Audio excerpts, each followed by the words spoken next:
Parlons de l'âme, mes amis.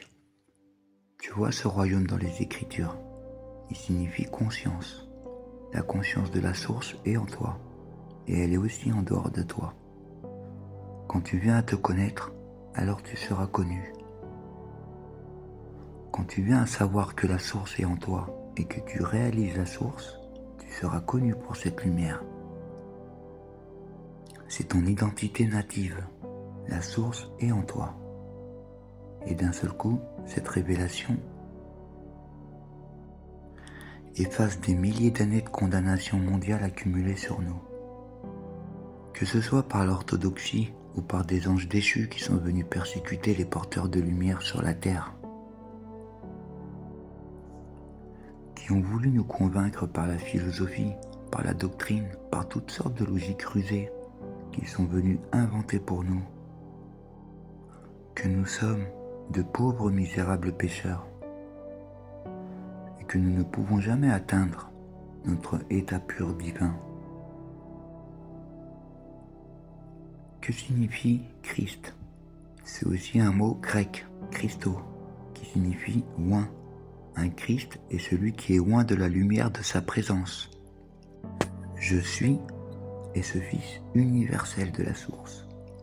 Et quand nous défions les forces extérieurement au nom des autres, alors nous sommes prêts, en tant que réceptacle, à recevoir cette grande lumière. Tu as vu quelque chose de ce lieu et tu es devenu ces choses.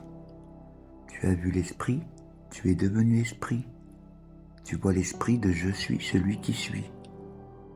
Tu deviendras cet esprit parce que ton âme est un miroir juste ici en dessous, face aux octaves supérieures. Ce qui est reflété dans ce miroir est ce que tu vois avec ton troisième œil. Quand tu vois la source et que tu sais que c'est une réalité divine pulsant dans les 4 dimensions et plus encore, ici, dans ce lieu d'illusion, tu vois tout et ne te vois pas toi-même. Tu ne vois pas ton vrai moi. Mais quand tu es dans cette conscience supérieure, dans ce lieu, tu te vois toi-même. Et ce que tu vois, tu le deviendras à nouveau. Comme en haut, ainsi en bas. Le concept de l'évolution de l'âme doit être central dans notre chemin. L'âme évolue depuis aussi longtemps que nous sommes dans le cosmos matériel. Le terme âme est populaire. C'est un sujet populaire aujourd'hui. Les gens parlent de l'âme et écrivent à son sujet. Ils savent que l'âme est importante. Mais peu de gens savent comment prendre soin de leur âme, de leur propre âme, ou même ce qu'est l'âme. L'âme est la partie mortelle de nous-mêmes, la partie qui peut devenir immortelle.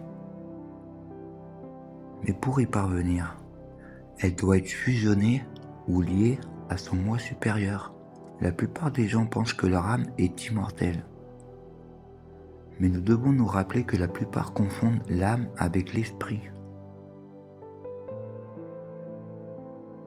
Tout comme nous avons perdu notre immortalité, ainsi l'âme a perdu la sienne.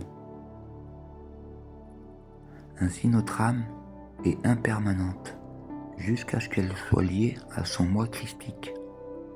Ma vidéo sur le schisme. Et tant qu'elle n'est pas liée, elle peut se perdre. Nous pouvons donc perdre nos âmes par la maltraitance de l'âme ou simplement par des actes mauvais. Si nous le voulons, nous pouvons imaginer l'âme comme une sphère scintillante et transparente qui évolue constamment ou régresse. Nous avons le libre arbitre et dans une certaine mesure, l'âme a aussi le libre arbitre. Pourtant, nous gouvernons nos propres âmes. Nos âmes sont sages. Nos âmes connaissent le futur et elles connaissent le passé. Elles voient au loin et elles perçoivent l'immédiateté du moment. L'âme est très sensible et il faut la sensibiliser. Mais elle est aussi innocente. et en un sens sans défense. Elle est vulnérable aux forces astrales. Il semble qu'elle soit impressionnable et facilement égarée. Elle est souvent influencée par son environnement. Elle peut être influencée par une musique discordante ou des films violents ou un environnement toxique et blessée par des abus physiques, émotionnels ou verbaux. Nous sommes les parents de notre âme. Chaque jour, parlons au nom de l'alpha et de l'oméga si nous le pouvons. Nous devons imprégner l'âme de ce qui est réel et d'une valeur durable, et de ce qui n'est pas réel,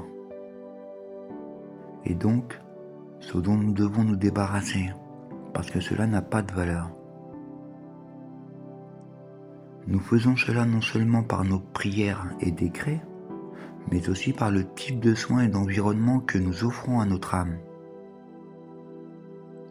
Nous pouvons négliger l'âme, comme nous pourrions négliger un enfant, ou nous pouvons prendre soin de l'âme avec amour comme nous le ferions pour un enfant. Éduque un enfant selon la voie qu'il doit suivre, et quand il sera vieux, il ne s'en détournera pas. L'âme nécessite une éducation, comme l'enfant qui vit en nous. Une partie de nous est l'enfant perpétuel, et quand cet enfant est sain et libre, et non accablé, il peut être un plaisir d'être avec une telle personne. Mais si l'âme est malade, elle est troublée dans son alignement avec la source. Alors même qu'il y a un schisme entre elle-même et le soi parental, alors nous constatons que les gens ne sont pas heureux avec eux-mêmes. Ils ne sont pas heureux parce qu'ils n'ont pas créé la paix dont l'âme a besoin et la paix dont vous avez besoin et la fusion logique des deux. Notre âme est le petit enfant destiné à devenir l'enfant de la source. Si notre âme doit atteindre ce niveau, nous devons la conduire à cet endroit. Écoutez bien les amis mes dernières paroles. En tant que parents et gardiens, nous sommes responsables non seulement de la protection et de l'éducation de nos enfants, mais aussi du soin et du façonnage de leur âme. Prenez soin de vos enfants et de votre âme et de leur âme. À bientôt les amis. Souviens-toi qui tu es.